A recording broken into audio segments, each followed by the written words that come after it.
Mi nombre es Griffin Tate, 36 años, un hombre común de Detroit que vive del trabajo de sus manos callosas de mecánico. Mi trabajo consiste en apretar tornillos, soldar acero y limpiar grasa desde la mañana hasta la noche en un taller ruidoso que apesta a metal quemado. Pero lo que me atormenta no es el aceite de motor.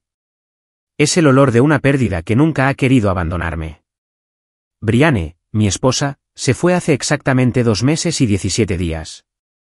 Perdió su batalla contra una cruel enfermedad hereditaria de la médula ósea. Esa enfermedad no fue ruidosa ni violenta como el cáncer o un accidente de coche. Simplemente, en silencio, drenó la vida de una persona poco a poco, como una vela que se apaga lentamente por un viento frío. Todavía recuerdo el día en que el médico entregó el resultado final. Brianne solo apretó mi mano con fuerza y esbozó una leve sonrisa. No llores delante de Sofía, ¿vale? Luego se durmió para siempre.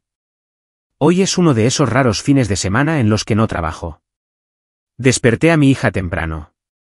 Se llama Sofía, 4 años, con el pelo rizado y los ojos azules tan parecidos a los de su madre que duele.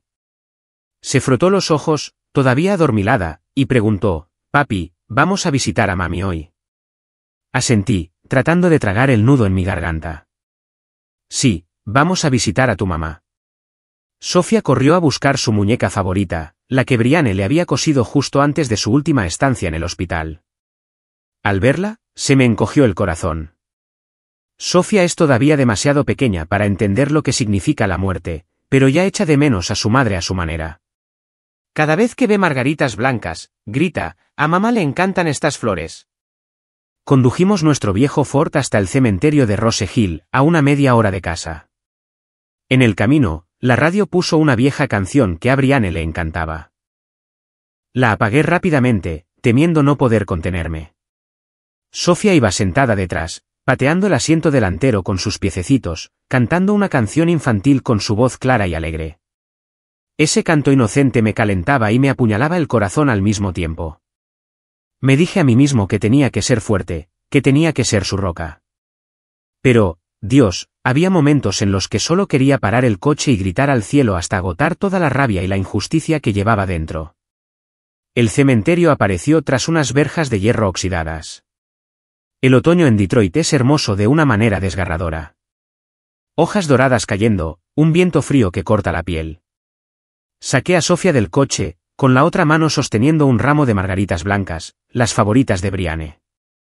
Se aferró con fuerza a mi mano, sus cortas piernas intentando seguir mi ritmo. «Papi, más despacio. No puedo seguirte». Sonreí, me agaché y la levanté en brazos. «Lo siento. Deja que papá lleve a su princesita». El camino hacia la tumba de Brianne está escondido detrás de una hilera de altos pinos. Me lo sé de memoria. He venido aquí cada semana durante los últimos 2 meses. Cada vez que recorro este sendero de tierra cubierto de hojas que crujen bajo mis pies, mi corazón se vuelve un poco más pesado.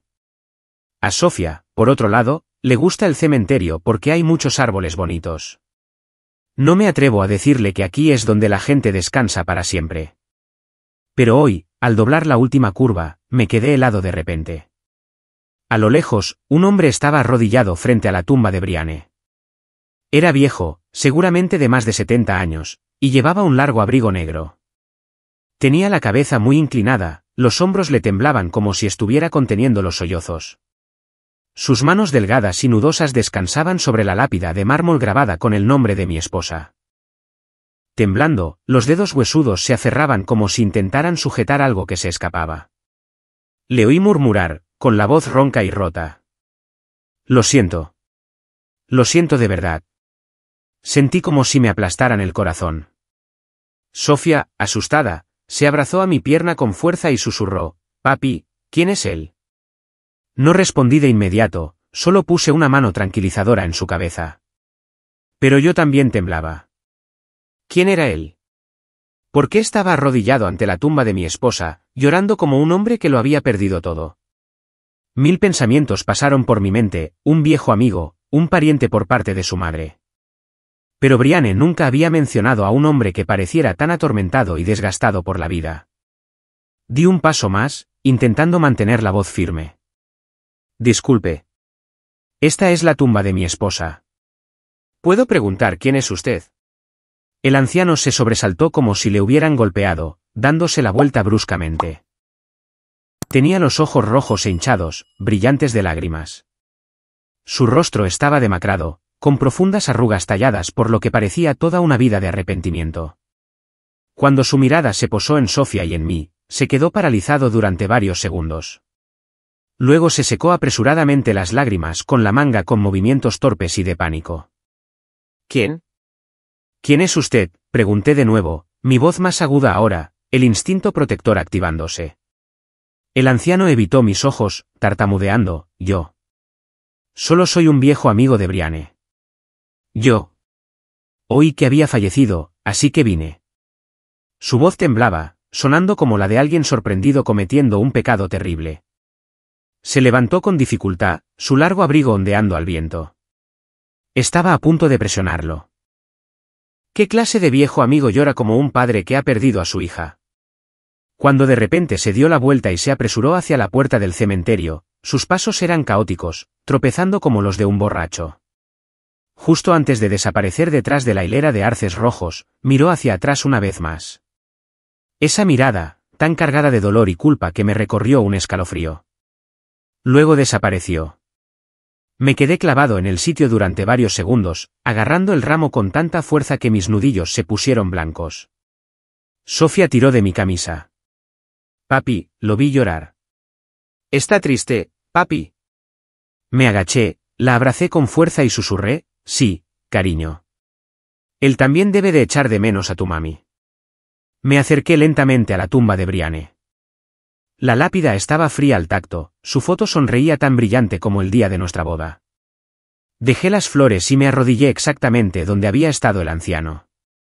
El suelo todavía estaba caliente. Llevaba allí un rato. Sofía correteaba, recogiendo flores silvestres y colocándolas sobre la tumba. Estas son para ti, mami. Forcé una sonrisa, pero mi mente daba vueltas.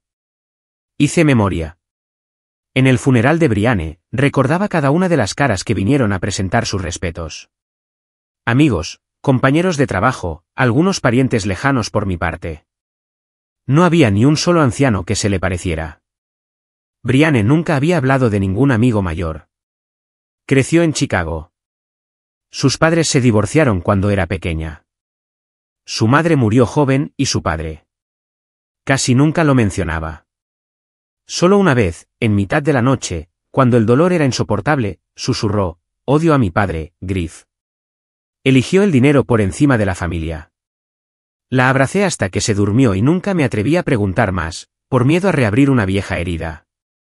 Entonces, ¿quién era ese anciano? Una inquietud creciente se extendió por mi pecho como humo venenoso. Miré alrededor del silencioso cementerio. El viento susurraba entre las hojas como si alguien susurrara detrás de mí. Sofía tiró de mi mano. Papi, vámonos a casa. Tengo frío. La levanté, le besé la mejilla, pero mis ojos permanecieron fijos en la dirección en la que el hombre había desaparecido. En el camino a casa, estuve en silencio. Sofía se durmió en su silla de coche. La miré por el retrovisor y me juré a mí mismo que nunca dejaría que el pasado de Brianne hiciera más daño a nuestra hija.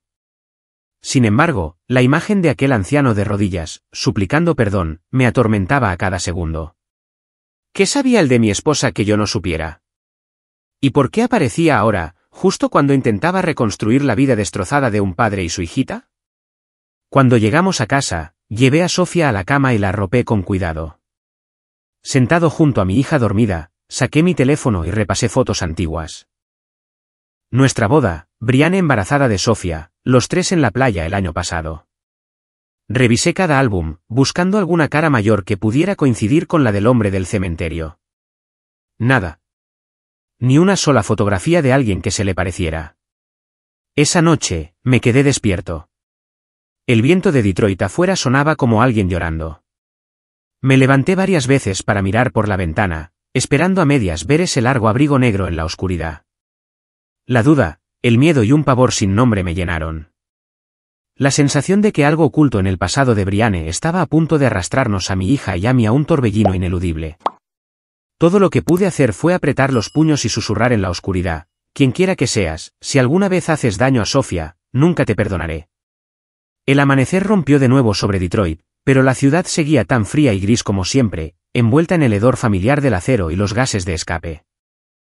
Me desperté a las 6, calenté un biberón de leche para Sofía, le puse su pequeña chaqueta rosa, la dejé en la guardería y luego fiché en el taller a las 7:15 en punto. Mi vida en ese momento era como una máquina que funcionaba solo con café solo y un dolor interminable por Brianne. Seguía girando día tras día sin pausa, pero por dentro se estaba desgastando lentamente hasta la nada. Cada tarde, cuando llegaba a casa, cogía a Sofía en brazos, dejaba que apoyara la cabeza en mi pecho y escuchaba su parloteo sobre su profesora, sus nuevos amigos o lo triste que estaba porque el vestido de su muñeca se había roto. Siempre sonreía y asentía, pero solo un pensamiento daba vueltas en mi mente: tengo que ganar más dinero, comprarle juguetes nuevos, ahorrar para los días malos que siempre llegan sin avisar. No me atrevía a mirar más allá. Mirar demasiado lejos solo me aterrorizaba. Entonces, una mañana, el desastre golpeó como una cuchilla fría directa al corazón. Estaba de pie junto al torno, con las manos negras de grasa, los oídos zumbando por el rugido de los motores, cuando mi teléfono empezó a vibrar sin parar en mi bolsillo. Algo me dijo que contestara. Me limpié las manos en el mono y contesté presa del pánico. Hola, ¿es el señor Griffin? Soy la profesora de Sofía. Su voz temblaba de miedo. Podía oír a niños llorando de fondo. ¿Sofía? A Sofía de repente le ha subido una fiebre muy alta, ha empezado a toser tan fuerte que ha vomitado sangre y luego se ha desplomado en el suelo de la clase. La ambulancia la está llevando al hospital Detroit Receiving ahora mismo. ¿Puede venir inmediatamente? No recuerdo lo que dije. Solo recuerdo la llave inglesa resbalando de mi mano y golpeando el hormigón con tanta fuerza que todo el taller se quedó en silencio por un segundo. Todo se congeló. Y entonces corrí. Corrí pasando las máquinas, pasando las caras atónitas de mis compañeros de trabajo, directamente a la oficina del jefe. Keegan Doyle estaba sorbiendo café y leyendo el periódico como si tuviera todo el tiempo del mundo. Me quedé jadeando en la puerta, con la voz temblorosa. Jefe, mi hija se acaba de desmayar en la escuela. Está tosiendo sangre. La están llevando de urgencia a la sala de emergencias. Tengo que irme ahora. Levantó la vista, sus pequeños ojos se entrecerraron detrás de unas gafas gruesas, la irritación escrita en toda su cara. ¿Otra vez, Tate? Te tomaste 2 días libres la semana pasada porque la niña estaba enferma, y la semana anterior también. Este sitio funciona con trabajo en equipo, no con tu horario personal. Últimamente, has estado holgazaneando mucho. Iba a tener una charla seria contigo. Me quedé helado en la puerta, el corazón se me paró. En mi cabeza, solo había una imagen, mi pequeña tumbada en el suelo del aula, con sangre saliéndole de la boca. Bajé la cabeza, mi voz cargada de desesperación. Por favor, jefe. Solo hoy. Esta vez está realmente grave. Me despidió con frialdad y volvió a su periódico como si yo fuera invisible. Lárgate de aquí, pero no digas que no te lo advertí. Una vez más, y no vuelvas. No esperé ni un segundo más. Salí disparado de la oficina, del taller, y me metí en mi viejo Ford.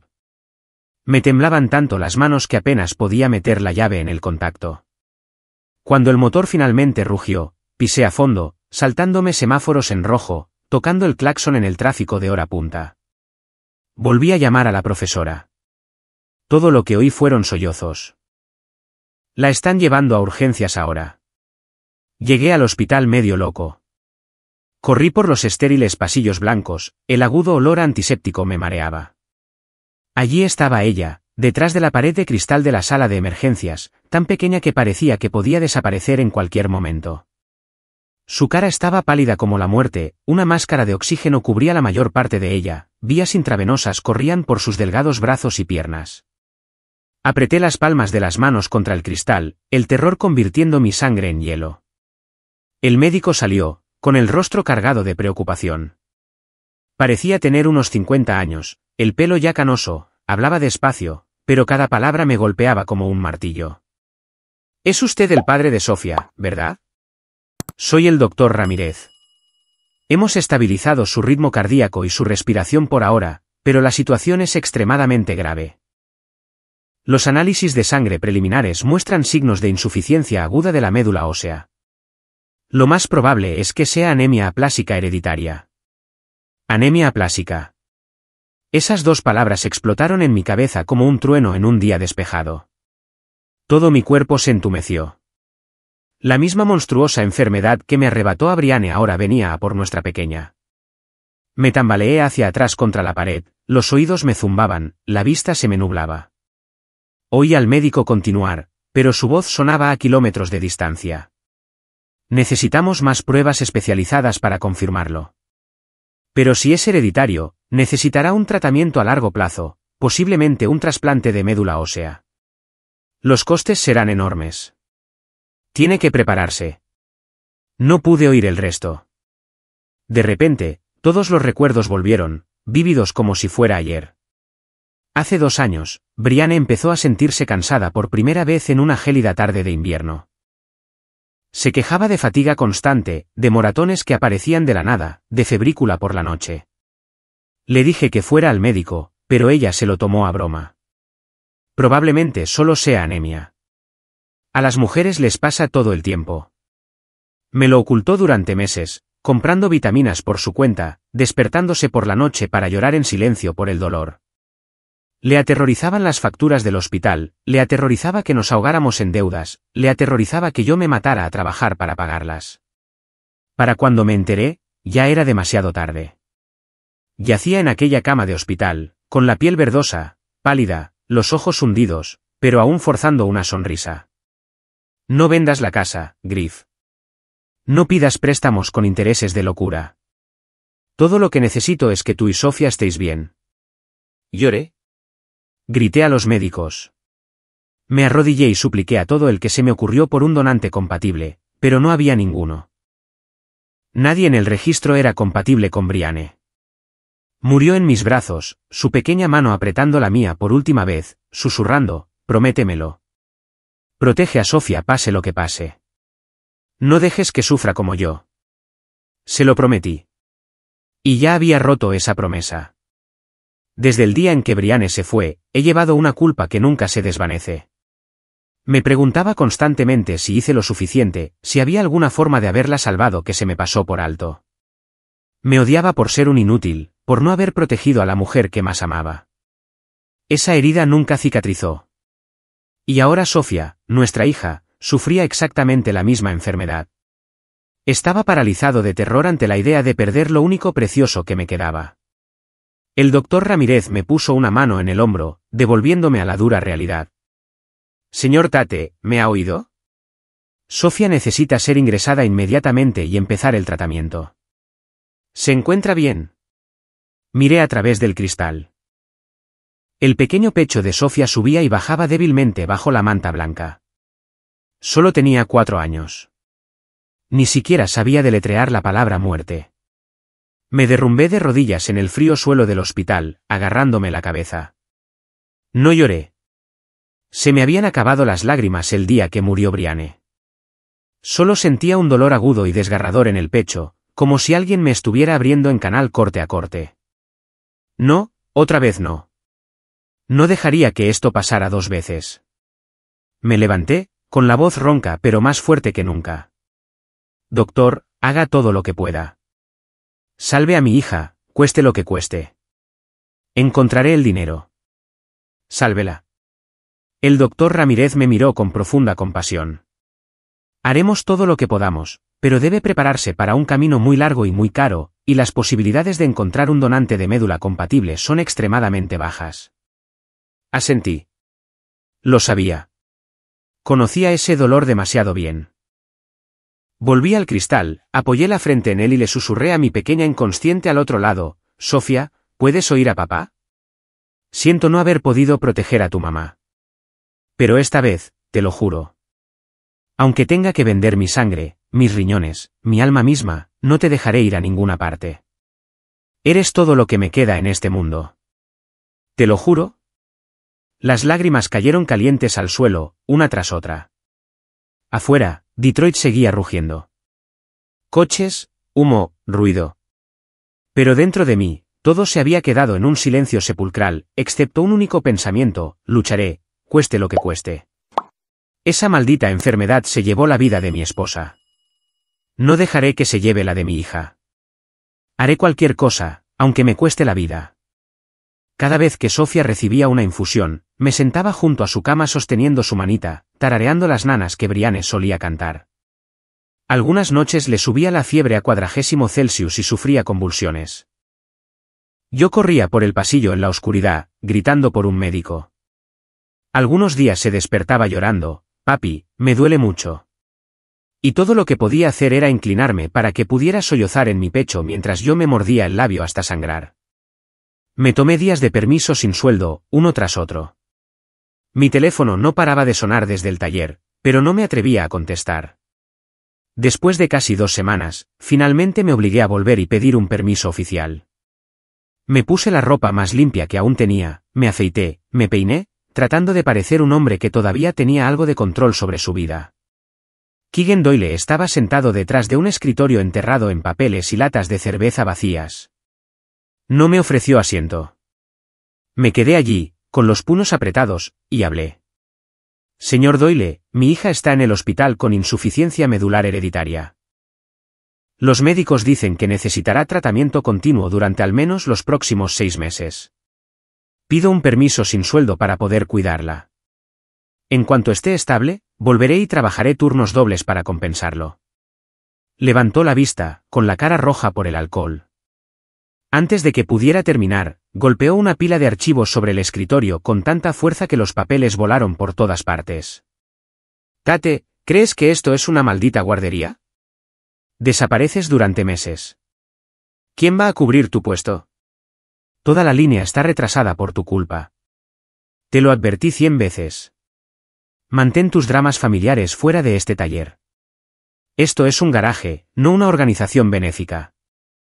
Luché por mantener la calma, aunque la rabia hervía dentro de mí. Jefe, mi hija se está muriendo. Solo pido unos meses. Unos meses, se burló y me pinchó el pecho con un dedo. Has estado haciendo las cosas a medias desde que tu mujer la palmó. Tu hija está enferma. Ese es tu problema. No arrastres a todo el equipo contigo. Y no esperes que yo limpie tu desastre. Esas palabras me atravesaron el corazón. Me quedé helado, la sangre me subió a la cara. Aún así, incliné la cabeza, con la voz quebrada. Por favor, solo un mes más. No, rugió, con la cara poniéndose morada. Estás despedido a partir de ahora mismo. Recoge tus cosas y lárgate. No me hagas llamar a seguridad. El mundo se derrumbó a mi alrededor. Me quedé allí unos segundos más, sintiendo mi cuerpo caer en un abismo sin fin. Luego me di la vuelta en silencio, salí con mi último sobre de sueldo en la mano. Exactamente $1.400 en efectivo después de impuestos y multas por ausencias no aprobadas. De camino al hospital, las lágrimas me nublaban la carretera. Perder mi trabajo significaba perder mi seguro médico. Perder el seguro significaba que ya no podía pagar las transfusiones de sangre semanales, los medicamentos y las pruebas de Sofía. Agarré el volante hasta que mis nudillos se pusieron blancos. Encontraré una manera. Tengo que encontrar una manera. Unas semanas más tarde, un administrador del hospital vino a la habitación de Sofía y me entregó un grueso fajo de papeles. La factura provisional de los primeros 3 meses de tratamiento. La cifra final me mareó, $190.000. El seguro de mi antigua empresa solo cubriría el 12%. El resto corría de mi cuenta.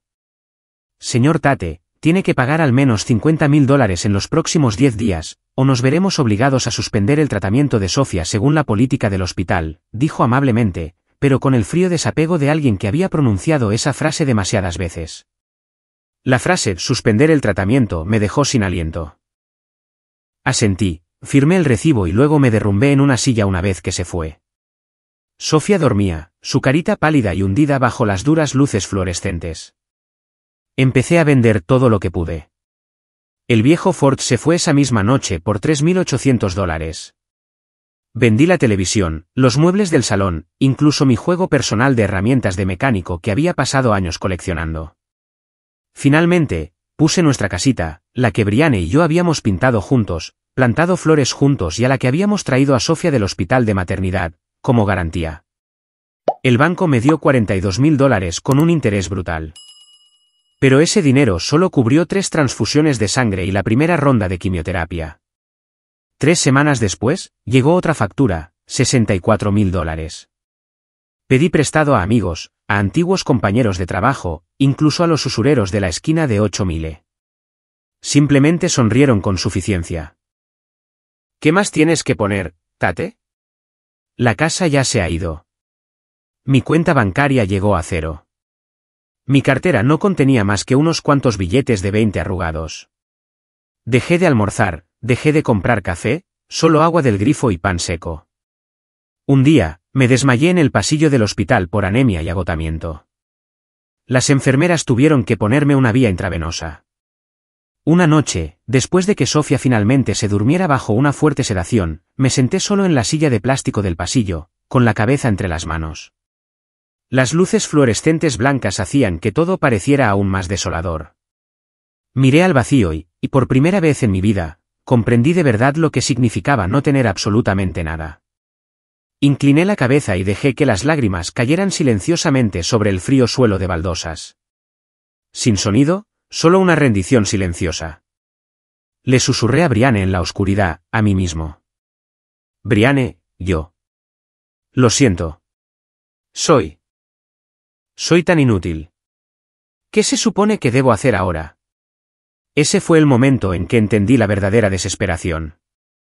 Cuando todo el mundo te da la espalda. Cuando el dinero se ha ido. Cuando las fuerzas se están agotando.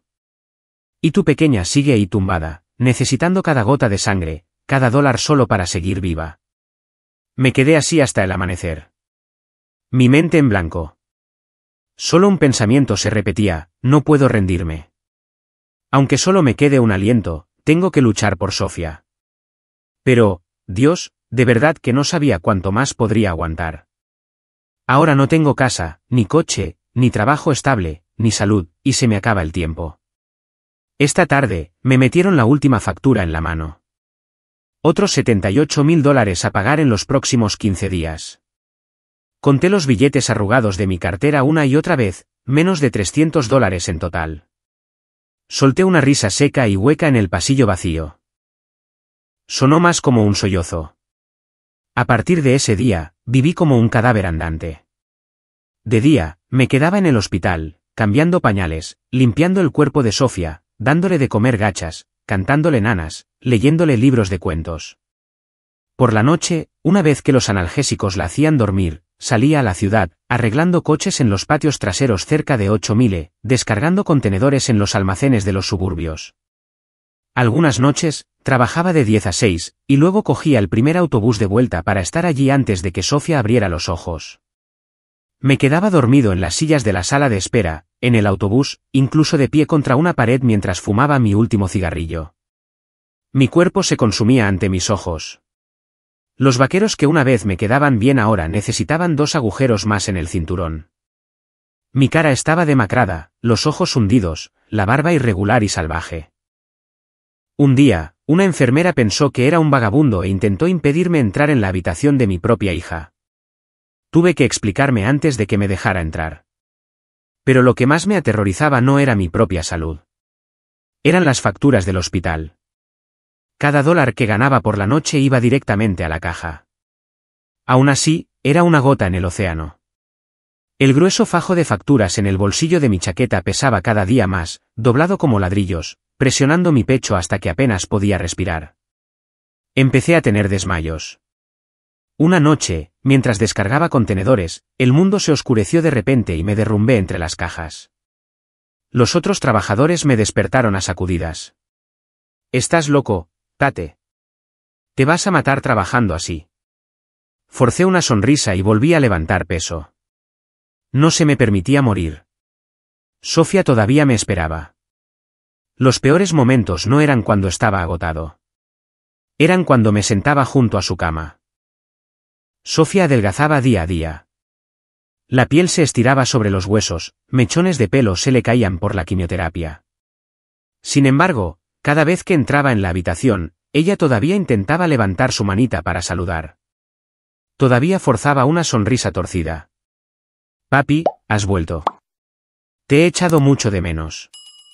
Me sentaba, cogía esa mano helada entre las mías y fingía estar alegre, contándole historias de superhéroes y princesas. Mientras por dentro, alguien me estaba arrancando el corazón a pedazos. Empecé a temerme a mí mismo.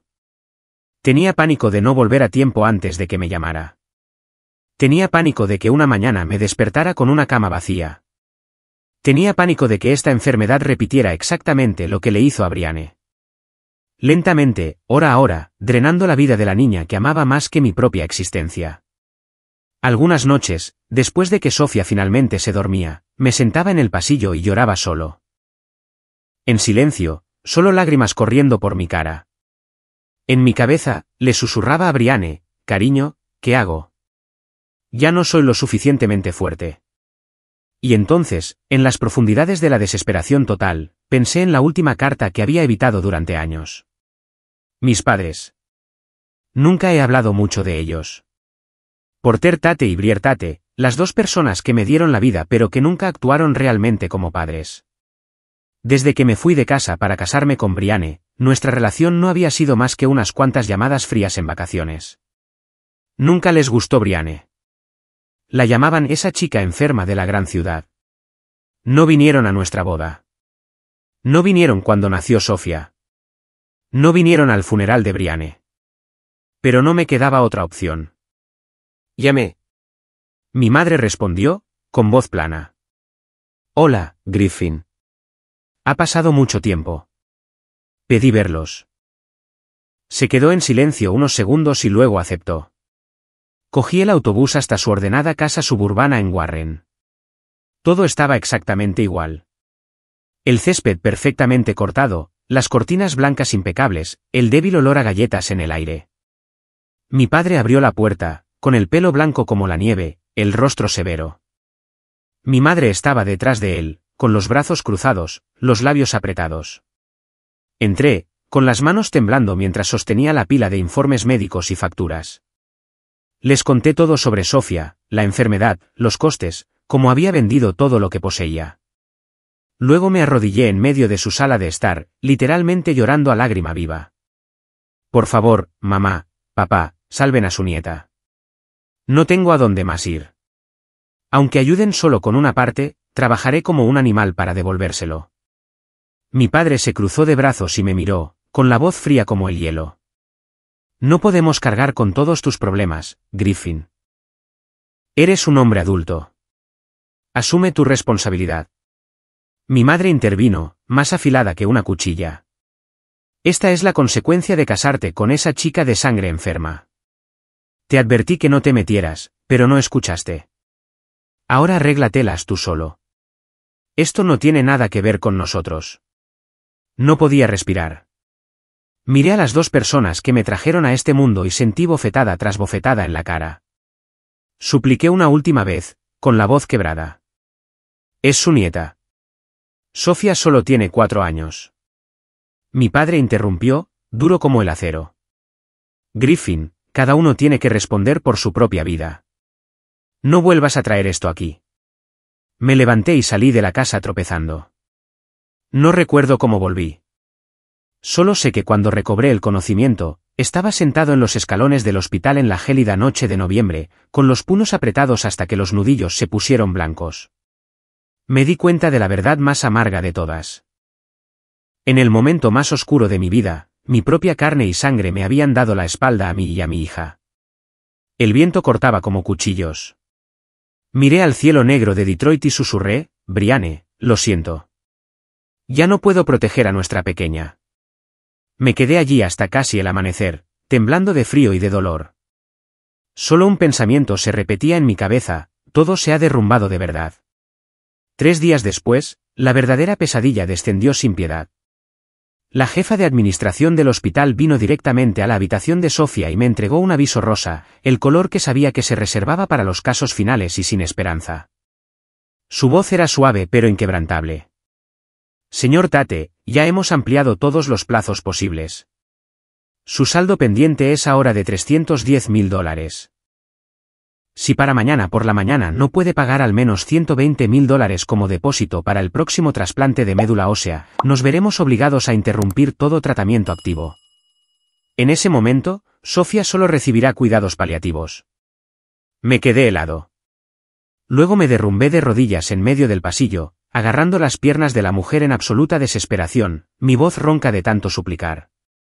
Por favor, se lo ruego, solo una semana más, incluso unos días. Reuniré el dinero de alguna manera. Venderé mi sangre. Haré cualquier cosa.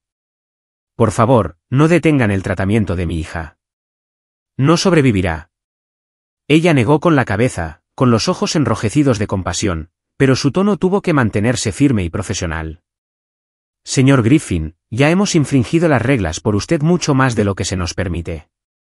Lo siento de verdad, pero la política del hospital es la política del hospital. No hay nada más que podamos hacer. No me quedaban opciones.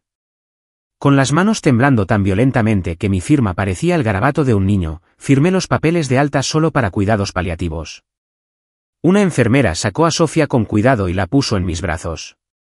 Ya casi no pesaba nada, solo piel sobre huesos, sus ojos hundidos luchando por abrirse. Y aún así, logró esbozar una débil sonrisa. Papi, ¿nos vamos a casa? Echo mucho de menos nuestra casa. La apreté contra mi pecho y salí del hospital con piernas que parecían de plomo. Esa noche hacía un frío glacial. Nuestro aliento se convertía en nubes blancas en el aire. Sofía empezó a temblar en mis brazos cuando otra oleada de dolor la golpeó. Sus pequeños dedos se clavaron en mi chaqueta, aferrándose a la vida con todo lo que le quedaba. Me dejé caer en los escalones de hormigón, abrazándola con fuerza, gritando por dentro con una impotencia que me destrozaba. El mundo se derrumbó a mi alrededor por segunda vez en mi vida. Y esta vez, fue mucho más cruel que cuando perdí a Brianne. No me quedaba nada que vender, nadie a quien suplicar, ni siquiera fuerzas para mantenerme en pie. Me quedé allí sentado meciendo a mi pequeña, susurrando como un loco, lo siento, cariño. Papi, lo siento mucho. No pude protegerte, Sofía. En el preciso momento en que pensé que finalmente me rompería y no volvería a levantarme, un par de zapatos de cuero pulido se detuvieron justo delante de mí. Levanté lentamente la cabeza, con los ojos nublados por las lágrimas y el agotamiento. Era el anciano del cementerio. Llevaba el mismo abrigo largo y negro, el pelo plateado ondeando al viento, los ojos rojos, pero ya no evitaba los míos. Esta vez me miraron directamente con una resolución inquebrantable. Griffin, dijo, con la voz cargada de emoción. Soy Atticus Ravensdale. Soy el padre biológico de Brianne, el verdadero padre de tu esposa. Me quedé completamente inmóvil, incapaz de creer lo que oía. Continuó, cada palabra cayendo como una lluvia cálida en medio de una ventisca, clara y segura. Te he estado observando desde el día que nos conocimos en el cementerio. Te he visto matarte a trabajar, vender todo lo que posees, suplicar de rodillas, solo para salvar a mi nieta. He guardado silencio todo este tiempo porque necesitaba saber de verdad, si el hombre que Brianne eligió era débil, egoísta o alguien que se desmoronaría. Soportaste lo peor que un hombre puede afrontar sin una sola queja, sin rendirte nunca. Por lo tanto, te debo una deuda mayor que cualquier cantidad de dinero en este mundo. Explicó que lo había hecho todo para estar absolutamente seguro de que el hombre que Brianne amaba era lo suficientemente fuerte para levantarse después de la pérdida, lo suficientemente fuerte para criar a Sofía y lo suficientemente decente para no abandonar nunca a su familia. No me había estado juzgando. Había estado aprendiendo porque su hija me eligió y si podía confiarme su legado. Abrí la boca para hablar, pero se me cerró la garganta. No salió ningún sonido. Sofía gimió suavemente en mis brazos cuando otra oleada de dolor la golpeó. Atticus me puso una mano firme y cálida en el hombro, ya no temblorosa como aquel día en la tumba de Brianne. Me miró directamente a los ojos, su voz resonando con autoridad. A partir de este momento, ya no lucharás solo.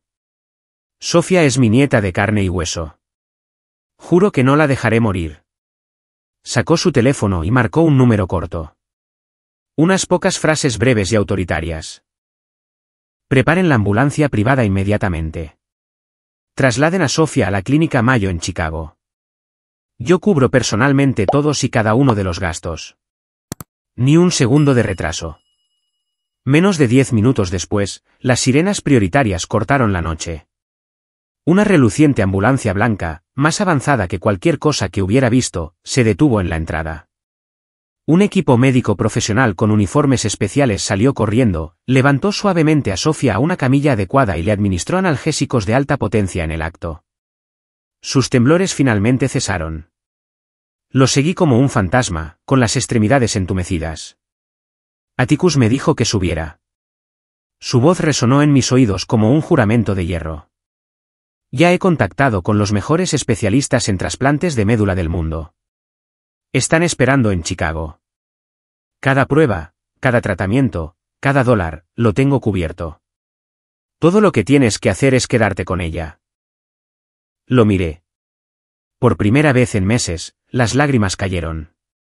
Ya no eran lágrimas de dolor, sino lágrimas de una esperanza atónita e imposible. La ambulancia se alejó a toda velocidad. Las luces de Detroit se desvanecieron detrás de nosotros. Sofía yacía en la camilla, respirando más tranquilamente ahora, gracias a la medicación. Le sostuve la mano con fuerza, luego me volví hacia Atticus, con la voz quebrada por una gratitud abrumadora. ¿Por qué? ¿Por qué hace todo esto? Él inclinó la cabeza, por primera vez, vi a un hombre de tanto poder temblar de emoción. Porque perdí a Brianne una vez en mi vida. No perderé a mi nieta una segunda vez. No pude decir una palabra más. Simplemente bajé la cabeza, dejando que las lágrimas cayeran sobre el dorso de la manita de Sofía, la mano que todavía se aferraba a la mía. Por primera vez, después de interminables meses ahogándome en una desesperación sin fondo, sentí un destello de luz. No cualquier luz, sino un amanecer brillante y resplandeciente que irrumpía a través de una puerta que creía cerrada para siempre. Sofía va a vivir, y yo. Ya no tengo que luchar solo. Los días que siguieron parecieron un sueño que temía creer que era real. La habitación del hospital de Sofía era tan espaciosa y lujosa como un apartamento de alta gama, con enormes ventanas con vistas a las profundas aguas azules del lago Michigan que brillaban al sol. Los mejores médicos del mundo la examinaban todos los días. Las enfermeras se turnaban las 24 horas del día, y los medicamentos más caros se bombeaban en sus venas sin que yo tuviera que firmar una sola factura. Milagrosamente, Sofía comenzó a recuperarse. Sus mejillas se volvieron rosadas de nuevo. Un suave cabello de bebé brotó en su cuero cabelludo. Su carita se llenó y sonreía de oreja a oreja cada vez que entraba con flores o un globo. Atticus Ravensdale aparecía en silencio, sin avisar. Algunas tardes entraba con un enorme oso de peluche, lo colocaba torpemente en la cama, luego se sentaba junto a Sofía y le contaba cuentos de hadas con su voz grave. Historias de una princesa encerrada en un castillo de hielo y un príncipe que rompió la maldición malvada con amor verdadero. Sofía escuchaba, hechizada, tirando de su manga y suplicando, «Sigue, abuelo». Atticus se quedó helado por un momento cuando oyó la palabra abuelo. Luego sonrió, la primera sonrisa real que le vi, temblorosa, cálida, casi tímida, como si estuviera reaprendiendo a ser abuelo después de décadas de ausencia. A menudo me quedaba fuera de la puerta observándolos, con el corazón inundado de una gratitud tan profunda que dolía, mezclada con una confusión que no podía nombrar. Estaba agradecido más allá de las palabras por salvar la vida de mi hija. Sin embargo, no entendía del todo al hombre que lo había hecho. Cada gesto, cada mirada de Atticus irradiaba un poder silencioso e inmenso que nunca antes había encontrado. La forma en que asentía levemente y el jefe de departamento se inclinaba a cambio, los guardaespaldas silenciosos siempre unos pasos detrás de él. Incluso la forma en que sostenía un vaso de agua, elegante, aristocrática. No era un anciano corriente. Era un rey intentando aprender a ser un simple abuelo. Rara vez hablábamos. Cuando nos cruzábamos en el pasillo o en la habitación, la conversación era corta y torpe. Un día, cuando volvía de la cafetería con un yogur para Sofía, salió de su habitación y me preguntó con su voz grave, ¿cómo está comiendo hoy? Respondí rápidamente, con la voz llena de gratitud. Hoy se ha terminado 2 tazones enteros de sopa, señor, e incluso ha pedido más yogur. Él asintió, sus ojos se suavizaron un poco. Incliné la cabeza y añadí, muchas gracias. Sin usted, ella habría. Levantó una mano suavemente, interrumpiéndome, miró hacia la puerta con dolor en los ojos, luego se dio la vuelta y se fue sin decir una palabra más. Demasiadas preguntas se acumulaban dentro de mí. ¿Por qué Brianne nunca había mencionado claramente a su verdadero padre, ni una sola vez? ¿Por qué había aparecido ahora después de todos estos años? ¿Y por qué siempre sentía que llevaba una tristeza infinita, como si hubiera perdido el mundo entero hace mucho tiempo y ahora estuviera tratando de reunir las piezas rotas una por una? No me atreví a preguntar. Tenía miedo de que esas preguntas destrozaran la frágil paz que habíamos encontrado. Después de más de un mes de tratamiento intensivo, el jefe de departamento me llamó a una sala de conferencias privada. Sonrió, la primera sonrisa genuina que había visto de un médico en 2 años de infierno, y dijo, hemos encontrado un donante de médula 100% compatible. El trasplante está programado para la próxima semana.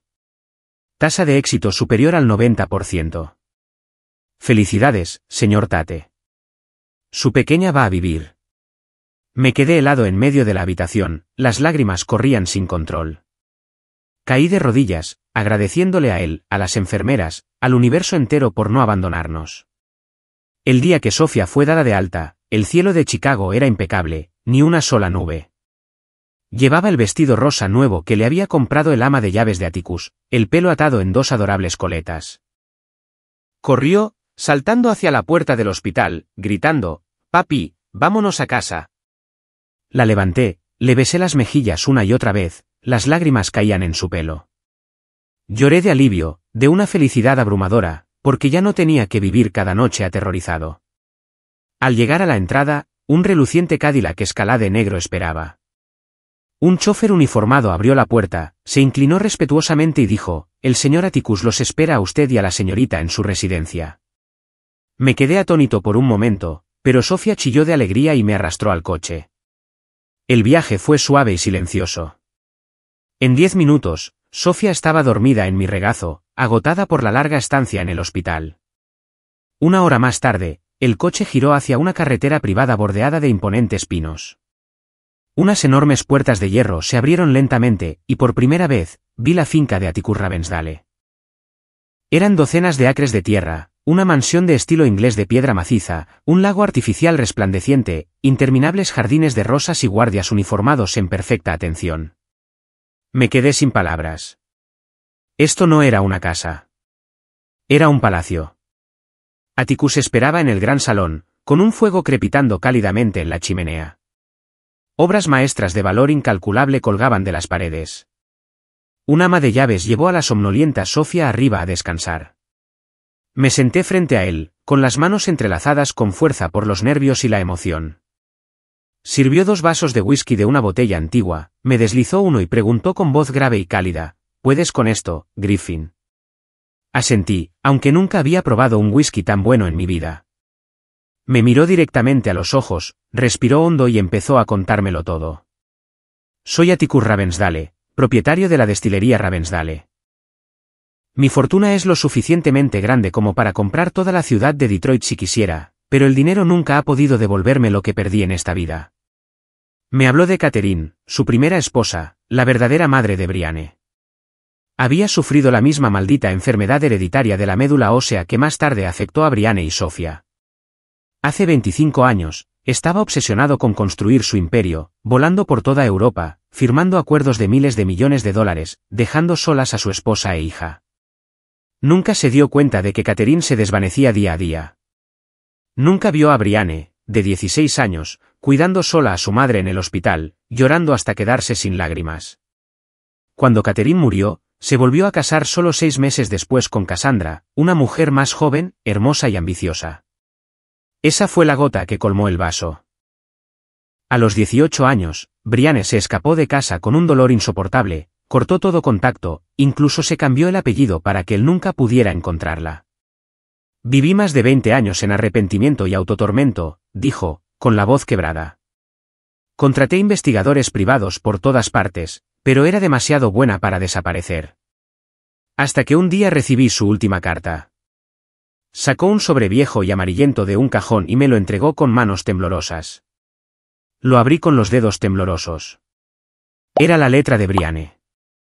La reconocí al instante, aunque débil y temblorosa por la enfermedad. Querido padre, sé que pronto dejaré este mundo, al igual que lo hizo madre. Nunca te he perdonado por elegir el dinero, el estatus y a esa mujer por encima de tu familia. Pero si te queda algo de conciencia, por favor, encuentra a Griffin Tate y a Sofía, mi marido y mi hija. Son todo lo que tengo en esta vida. Por favor, protégelos por mí durante los años que ya no estaré aquí para caminar a su lado. Tu hija, Brianne.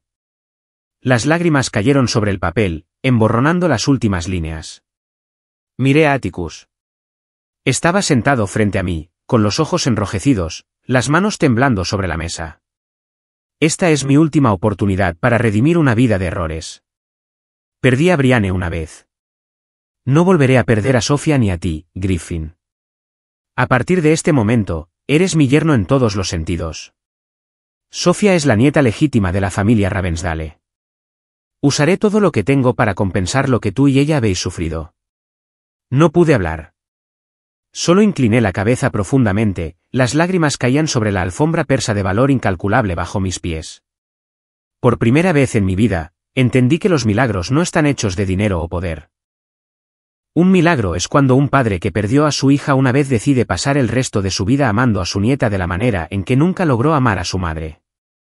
Y yo, Griffin Tate, un mecánico arruinado de Detroit, estaba ahora sentado en un palacio sosteniendo la mano de un multimillonario que lloraba de remordimiento, sabiendo que mi hija se había salvado.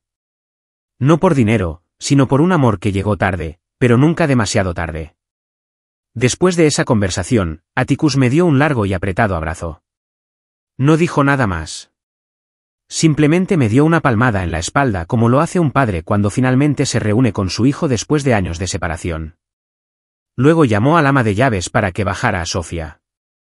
Entró corriendo en la habitación y se arrojó a los brazos de su abuelo, riendo a carcajadas mientras él la levantaba en el aire. Me quedé observando, las lágrimas rodando por mis mejillas, lágrimas de pura felicidad. Esa misma noche, en presencia de todo el personal de su casa y de los abogados de la familia, Atticus declaró formalmente que yo era su yerno legítimo, y que Sofía era la única nieta y heredera de la línea Ravensdale. Los papeles se firmaron, se notarizaron y se sellaron antes de la medianoche. No pedí nada. Sin embargo, transfirió una suma muy grande a una cuenta nueva abierta a mi nombre, diciéndome con una sonrisa suave que era manutención infantil tardía para mi nieta. Se negó a dejarme volver a una vida de trabajo agotador por salarios bajos en condiciones tóxicas. Cuando le conté lo de Keegan Doyle y cómo me había despedido sin una pizca de piedad, Atticus simplemente asintió una vez. Sus ojos se volvieron helados, pero su voz se mantuvo tranquila. Déjame eso a mí.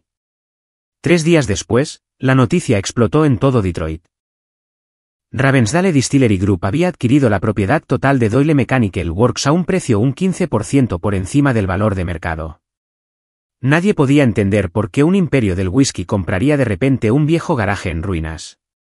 El día en que se anunció oficialmente la adquisición, llevaba mi primer traje hecho a medida, medido y cosido durante la noche por el sastre personal de Atticus. Entré en la misma gran sala de reuniones que una vez apestaba a aceite y a los gritos de Doyle. 100 pares de ojos se volvieron hacia mí. Keegan Doyle estaba sentado a la cabecera de la mesa, con la cara roja por la cerveza, presumiendo de su viaje de pesca de fin de semana cuando el maestro de ceremonias anunció, y a partir de hoy, el nuevo director ejecutivo de lo que ahora es Tate Ravensdale Industries es el señor Griffin Tate. La sala se quedó en silencio. Subí a la plataforma y miré directamente a Doyle. Se le cayó la boca. El color se le fue de la cara como si hubiera visto un fantasma. La taza de café se le resbaló de la mano y se hizo añicos en la mesa, salpicando líquido oscuro por todas partes. ¿Tartamudeó, Tate? ¿Cómo? ¿Cómo demonios?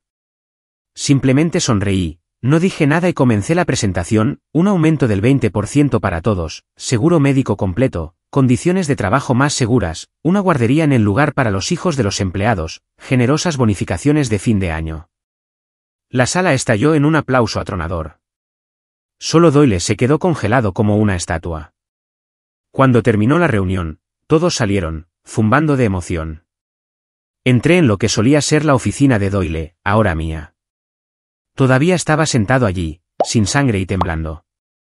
De repente, se arrodilló, me agarró las piernas y sollozó: Griffin, perdóname. Tengo esposa e hijos.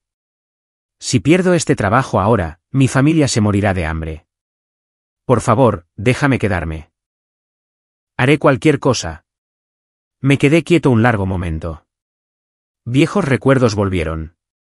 Yo de rodillas en esta misma oficina, suplicando unos días libres para salvar a mi hija moribunda, solo para ser humillado y echado como basura delante de toda la plantilla. Miré al hombre tembloroso que se aferraba a mis zapatos y recordé cada palabra que me había escupido.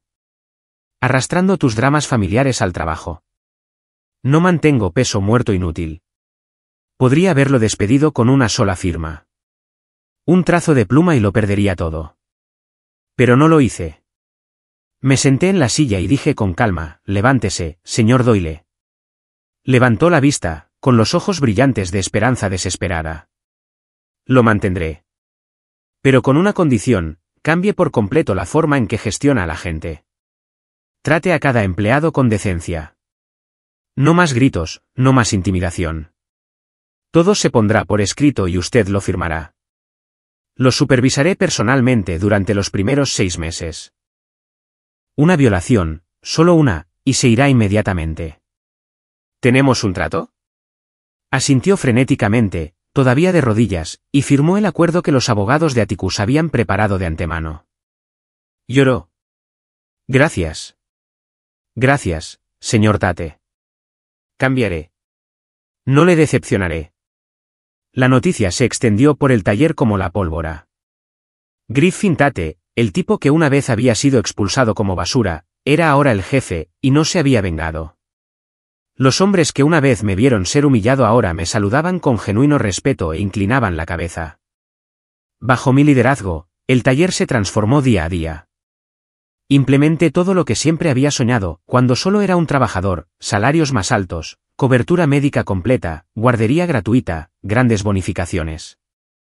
Recorría el taller todos los días, estrechaba la mano de cada hombre, aprendía los nombres de sus esposas e hijos, preguntaba por sus familias y ayudaba cuando estaban en problemas. En solo 6 meses, los ingresos se duplicaron, los más altos en 20 años. Conseguimos importantes contratos con los grandes fabricantes de automóviles y añadimos nuevas líneas de producción. De un taller al borde de la quiebra, Tate Ravensdale Industries se convirtió en el lugar en el que todo mecánico de Detroit soñaba con trabajar. Y yo, Griffin Tate, el trabajador que una vez había sido despedido sin piedad, era ahora el jefe que todos los empleados amaban, en quien confiaban y a quien respetaban con todo su corazón. Pensé que todo se había asentado por fin. Entonces llegó la tormenta. Desde dentro de mi nueva familia. La noticia de que Atticus me había reconocido oficialmente como su yerno y a Sofía como su nieta legítima se extendió por todos los principales periódicos financieros en cuestión de días. Exactamente una semana después, el jet privado de la familia Ravensdale voló desde París y aterrizó en su pista de aterrizaje privada. Cassandra Ravensdale, la segunda esposa de Atticus, y su hijo Quentin bajaron inmediatamente del avión y dijeron a los periodistas que habían regresado para resolver asuntos familiares. Cassandra tenía 59 años, sorprendentemente hermosa en ese estilo agudo de aristócrata europea, pelo dorado, maquillaje perfecto, pero ojos tan fríos como el hielo. Había pasado décadas viviendo en yates y en villas de Mónaco, tratando a Atticus no como un marido, sino como una cuenta bancaria inagotable. Quentin tenía 29 años, 7 años menos que yo, alto, guapo en un estilo de playboy mimado, pero con el ceño fruncido permanente de alguien aterrorizado de perder su herencia. Desde la infancia, le habían dicho que todo el imperio Ravensdale sería suyo algún día, y nunca había aceptado la existencia de una hermanastra ilegítima. No se molestaron en reunirse conmigo primero. Contrataron investigadores privados, escarbaron en mi pasado y filtraron historias a los tabloides y foros financieros. Cazafortunas usa a hija moribunda para estafar a multimillonario. Mecánico pobre finge esposa muerta para apoderarse de fortuna. Misterioso yerno cae del cielo con planes para robar la herencia. Leí los titulares y solo sonreí con tristeza. No di entrevistas, no publiqué nada en línea, no ofrecí explicaciones. Llevé a Sofía a la escuela, fui a trabajar, volví a casa, preparé la cena y le leí cuentos antes de dormir. Confiaba en que el tiempo y la verdad hablarían por sí solos. Luego, un sábado por la tarde, llamó a Atticus. Griffin, trae a Sofía a la finca para cenar esta noche. Tengo un regalo para ella. Acepté felizmente.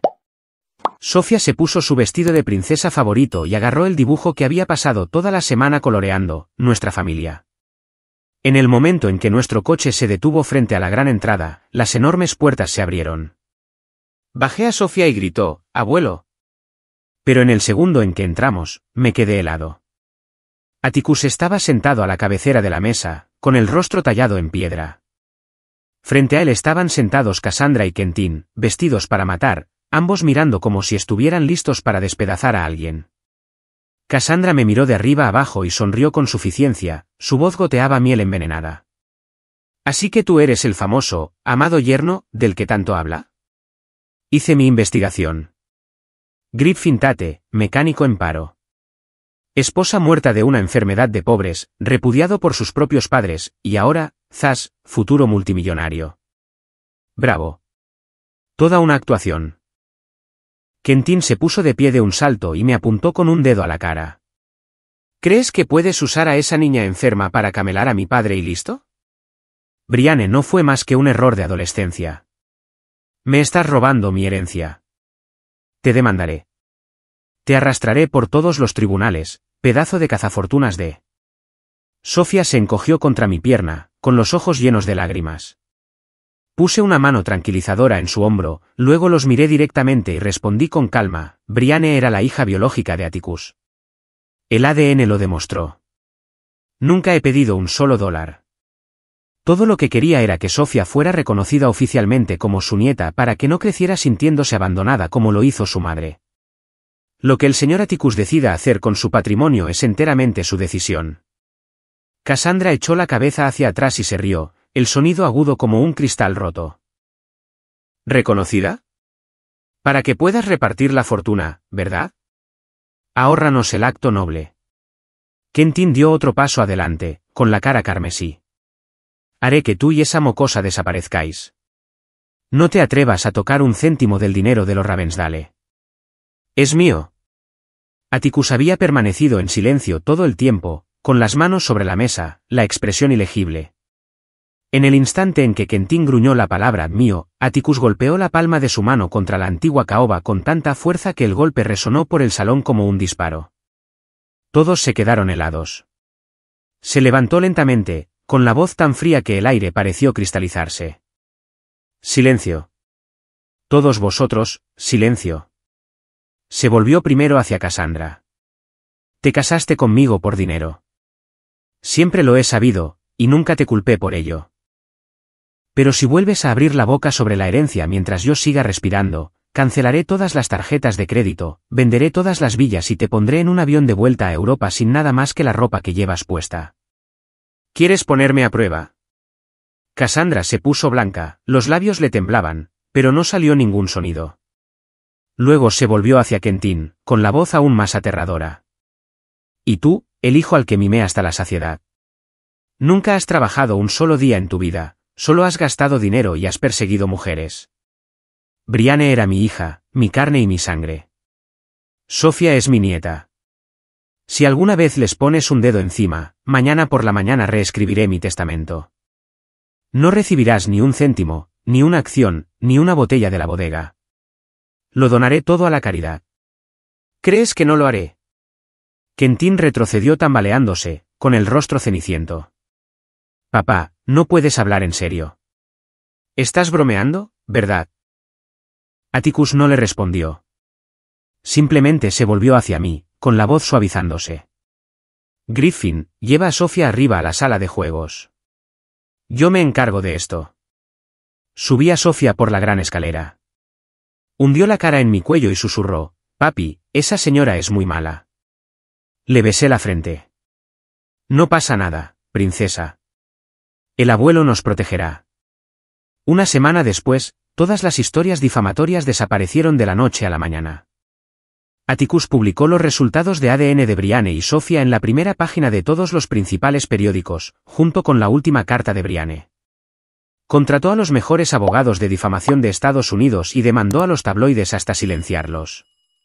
El Medio Oeste, donde la familia todavía significa algo, se volvió contra Cassandra y Quentin con una venganza.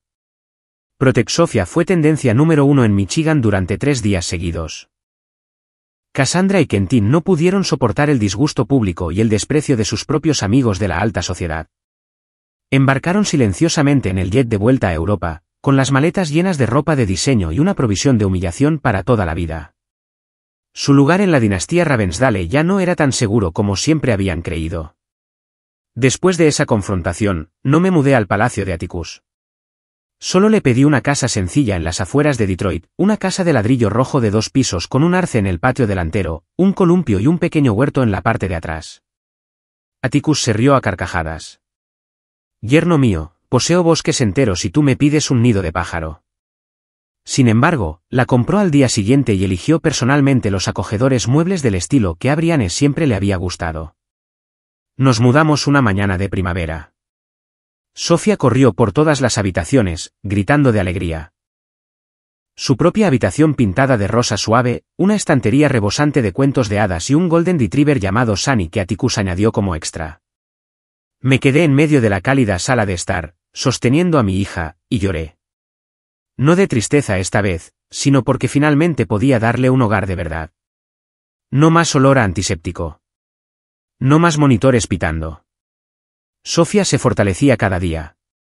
Ganó peso. Sus mejillas se pusieron sonrosadas. Su pelo creció tan rápido que necesitó 2 cortes de pelo en un solo año.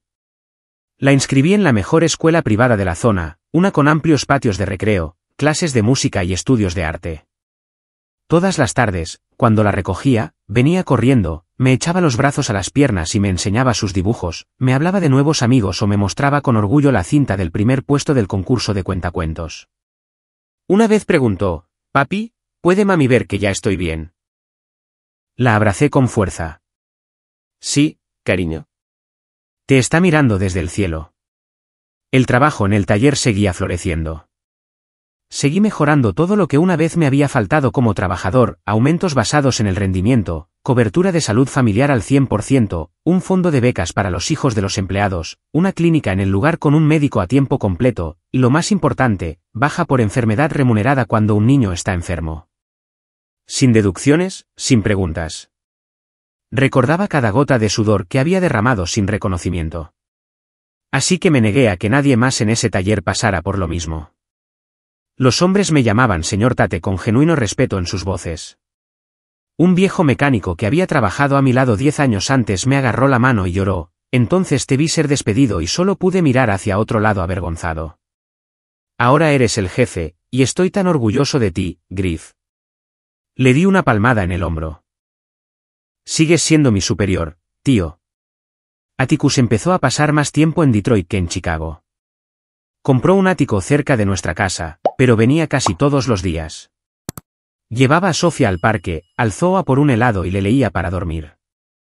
Algunas noches llegaba tarde a casa y lo encontraba en el sofá, con mi hija dormida en su pecho, todavía sosteniendo Caperucita Roja a mitad de página. Levantaba la vista con una sonrisa avergonzada. Lo cuento mejor que tú, ¿verdad? Me reí y me senté a su lado. Me rindo, viejo. Ver al abuelo y a la nieta juntos era la vista más hermosa que había visto nunca. Atticus enseñó a Sophia a montar a caballo, a tocar el piano e incluso a plantar rosas, las mismas flores que una vez cultivó con Catherine y Brianne hace mucho tiempo. Le contaba historias sobre la abuela Catherine y sobre su mamá cuando era pequeña, su voz temblorosa pero sus ojos brillando de felicidad. Sophia le rodeaba el cuello con los brazos. Te quiero más que a nadie en el mundo, abuelo. Atticus lloró, la primera vez que lo vi llorar de alegría. De pie, fuera de la puerta, observándolos, mi corazón se sentía ligero como el aire. Nuestra familia, una vez destrozada, se había curado de la manera más hermosa posible. Entonces, un día de principios de otoño, el pasado volvió a llamar. Estaba arreglando el columpio de Sophia cuando sonó el timbre. Abrí y me quedé helado. Mis padres biológicos estaban allí. Mi padre había envejecido terriblemente, con la espalda encorvada, el pelo blanco como la nieve. Mi madre estaba esquelética, con los ojos hundidos, agarrando una bolsa de regalo barata. Sonrieron torpemente. Griffin, ¿cómo estás, hijo? Nosotros. Oímos que te había ido muy bien. Los invité a pasar en silencio. Sofía estaba jugando con Sunny en el patio trasero. Serví agua y me senté frente a ellos. Me contaron su historia. El techo con goteras, la enfermedad cardíaca de papá, la artritis de mamá, sin dinero para medicinas, los vecinos burlándose de ellos porque su hijo rico nunca miraba atrás. Dijeron que habían estado indefensos entonces, temerosos de una pobreza más profunda. Ahora querían arreglar la familia. Escuché, con el corazón frío como una piedra. Recordé el día en que me arrodillé en su sala de estar, agarrando los informes médicos de Sofía, suplicando incluso una fracción de los costes del hospital. Recordé a mi madre diciendo, es la consecuencia de casarte con esa chica enferma. Recordé las palabras heladas de mi padre, ya eres mayor. Arréglatelas. Los miré directamente a los ojos, con la voz tranquila pero firme. Simplemente estáis cosechando lo que sembrasteis hace tantos años. Disteis la espalda cuando vuestro hijo y vuestra nieta más os necesitaban. Ahora volvéis porque tengo dinero. Eso no es reconciliación. Es oportunismo. Lo siento, pero no puedo. Lloraron, suplicaron, rogaron. Seguí negando con la cabeza. Las llamadas siguieron llegando después de eso. Dinero para medicinas, para reparaciones del techo, para gastos de manutención, para visitas al médico. Rechacé cada una con más firmeza cada vez. Lo entendí claramente. La verdadera reconciliación viene del corazón, no de una cuenta bancaria. Bloqueé sus números y corté el contacto por completo. No por odio, sino para proteger a Sofía de relaciones tóxicas que podrían hacerle daño más adelante. Una tarde dorada de otoño, me senté en el porche mirando el jardín. Atticus empujaba a Sofía en el columpio. Se reía a carcajadas, con el pelo al viento. Sunny corría en círculos a su alrededor, ladrando de alegría. Atticus me miró y me hizo un gesto de aprobación. Sofía gritó, más alto, abuelo. ¡Más alto! Sonreí, las lágrimas rodando por mis mejillas. La verdadera familia no se decide por la sangre. La familia son las personas dispuestas a dar su vida entera para protegerse mutuamente. Son los que eligen quedarse cuando todo el mundo se va. Son los que aman sin condiciones. Perdí a Brianne. Una vez lo perdí todo. Pero ahora tengo a Sofía, mi pequeña princesa sana, riendo bajo la luz dorada del sol. Y tengo a Atticus, el padre que el destino me dio tarde, pero exactamente cuando más lo necesitaba. Mi vida no solo volvió a la normalidad. Se volvió mucho más hermosa, mucho más completa y mucho más significativa de lo que jamás pensé posible. Y sé que en algún lugar Brianne nos sonríe. Hay noches en las que me siento solo en el porche después de que Sofía se ha dormido y Atticus ha regresado a su ático. Cuando miro hacia atrás en silencio todo el viaje que he recorrido, me doy cuenta de que los años más oscuros, los días en que pensé que nunca podría levantarme de nuevo, fueron la forja que me convirtió en el hombre que soy hoy. Cada lágrima que cayó en los pasillos del hospital, cada noche sin dormir junto a la cama de mi hija, cada vez que mi propia carne y sangre me dieron la espalda, todo eso talló fuerza en mis huesos. No me destruyeron. Me enseñaron a levantarme, a amar con más fiereza y a atesorar cada momento de paz que una vez di por sentado. Aprendí que las personas que realmente te aman se quedarán a tu lado, incluso cuando todo el mundo se vaya. Sofía, mi pequeña de 4 años, se aferró a mí con sus débiles bracitos a través de oleadas de dolor, susurrando, «Papi, no llores», en su delirio semiconsciente. Atticus, un hombre que una vez había estado alejado de su propia sangre, dio un paso al frente en el preciso momento en que estaba a punto de derrumbarme. Abrió los brazos y nos abrazó a los dos sin una sola pregunta o condición. No vino porque yo tuviera dinero o algo que ofrecer. Vino porque nos vio como familia y solo eso fue suficiente para sacarme del abismo que pensé que me tragaría para siempre. Llegué a comprender en lo más profundo de mi alma que la bondad nunca es debilidad. Es la elección más valiente que una persona puede hacer frente a la injusticia y el odio. Cuando Doyle se arrodilló a mis pies suplicando una segunda oportunidad, podría haberlo aplastado de la misma manera que él me aplastó a mí. En cambio, elegí la misericordia. Elegí darle la oportunidad de cambiar. No porque se lo mereciera, sino porque me negué a convertirme en el hombre que él fue una vez. La bondad es el arma más poderosa de todas. Puede transformar a la persona que te hirió y evita que tu propio corazón se envenene con el odio. También aprendí que perdonar no se trata de excusar a quienes te hicieron daño. Se trata de liberarte del pasado para que puedas caminar hacia adelante sin cargas. Perdoné a Cassandra y a Quentin no porque tuvieran razón, sino porque me negué a cargar con el peso del resentimiento en el hogar donde Sofía está creciendo día a día. Perdoné a mis padres biológicos no porque olvidara sus palabras, sino porque ya no quería que ese dolor me mantuviera prisionero. El perdón fue yo abriendo la celda que me había construido con viejas heridas. De mis padres biológicos, aprendí una lección dolorosa pero inestimable. No todos los que te traen al mundo saben cómo amarte adecuadamente. Algunos padres se detienen en dar a luz. Nunca recorren el camino más largo de criar y amar. Durante mucho tiempo, me atormenté preguntándome por qué me abandonaron cuando su hijo y su nieta más los necesitaban. Ahora lo entiendo. No fue mi culpa. Fue su limitación. Alejarme de ellos fue la única manera de proteger a mi hija del mismo dolor que sentí de niño. Cortar los lazos no fue desleal. Fue autopreservación. La elección más saludable para que el futuro de Sofía no se viera ensombrecido por la oscuridad del pasado. Quiero que Sofía crezca con 3 verdades grabadas en su corazón: el amor verdadero no tiene condiciones. La bondad es la mayor fortaleza. Y la honestidad es el tesoro más preciado de la tierra. No dejaré que cargue con el dolor de generaciones anteriores como una pesada mochila. Todas las noches antes de dormir, le susurro al oído: eres la princesa más fuerte que papá ha conocido. Nunca tienes que tener miedo de nada porque papá y el abuelo siempre estarán aquí para siempre. Creo que la vida a veces te lo quita todo: dinero, salud, seres queridos, solo para probar si eres lo suficientemente fuerte como para levantarte de nuevo por las personas que amas. Esa es la prueba más dura, pero también la prueba final de tu humanidad. Si la superas, descubres que lo más preciado no es lo que perdiste, sino quién permanece a tu lado cuando todo se ha reducido a cenizas. Y si estás leyendo estas palabras esta noche mientras te ahogas en la desesperación, enterrado en deudas, abandonado por la familia, aplastado por la enfermedad o simplemente sintiendo que no hay salida, por favor, escúchame. Siempre hay otro camino esperándote. Siempre hay una puerta ligeramente entreabierta que aún no puedes ver porque la oscuridad te bloquea la vista. Siempre hay alguien que quizás aún no conozcas, que todavía cree en ti incluso cuando has dejado de creer en ti mismo. Así que no te rindas. Sigue respirando. Sigue dando un pequeño paso cada día. Porque al final del camino más oscuro, siempre hay luz esperando. Y esa luz no es dinero ni poder. Esa luz es amor.